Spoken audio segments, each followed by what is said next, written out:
Hi, I'm Kim Griffin, occupational therapist and founder of Griffin Occupational Therapy.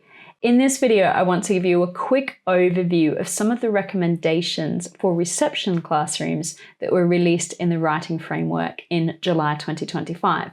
So for those who aren't familiar with the writing framework, it was released by the Department of Education for England in July 2025. I have another video which I'll link to in the bottom that gives an overview of the framework.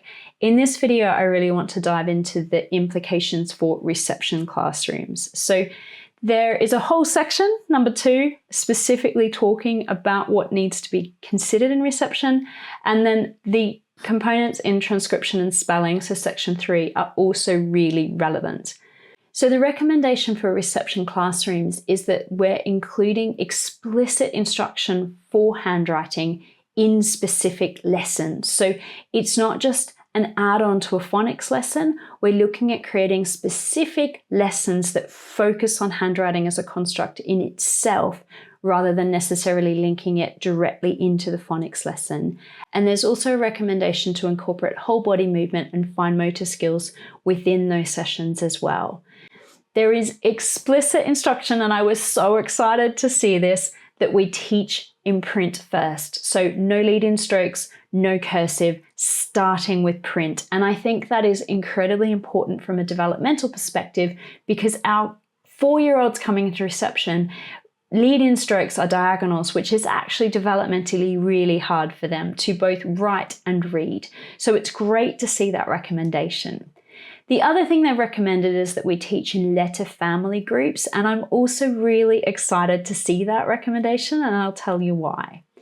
Just for those that don't know, letter families follow the same motor pattern. So unlike phonics or alphabetical order, where you're writing letters in an order that doesn't follow the same pattern, letter families follow the same pattern. So when I group them, I think of the letters that start at the top. So L starts at the top and goes down. T starts at the top and goes down. So we're following that same pattern. U and Y are very similar. We teach them together because they're very similar movements. These letters, R, N, M, H, B, P, they have a very similar motor pattern, so we teach them together. And you can also start with the easier letters first rather than the harder letters like S at the beginning. I personally then move into the letters that start like curly cur, and I include S in here because it really starts like a baby curly cur. So if you can get that main curly cur right from the beginning, you can get these other letters going in the right direction as well. And then I finish with the letters that have got diagonals, because diagonals are actually a really tricky shape for younger children to draw, just both perceptually and using their pencil. So the reason I'm excited by this is because it's actually, for me, I find the most effective way to teach handwriting. And when we're thinking about those letter families, they help with motor learning. So when we do R, N, and M together, we're doing the same movement at the same time. We're just adding on a little bit more each time. Versus if we did it in phonics order, S, A, T, they don't follow the same motor pattern, and S is actually really hard. The other thing, when we're using it from a phonics perspective, quite often there's these lovely mnemonics that help with writing. So slither down the snake, for example, for S. That's not always particularly logical though, because if I look at photos of snakes, it's very rare that they are in the shape of an S. So the closest one I could find was this one, but even then it's still actually not facing the right way. Whereas if we think of S as a baby curly cur, it's much easier as a verbal prompt to help the child know what their pencil has to do, versus them having to sort of visualize an S in the shape of a snake, or a snake in the shape of an S, and then figure out what to do. Whereas a baby curly cur is a very specific motor movement they can do to help draw that shape.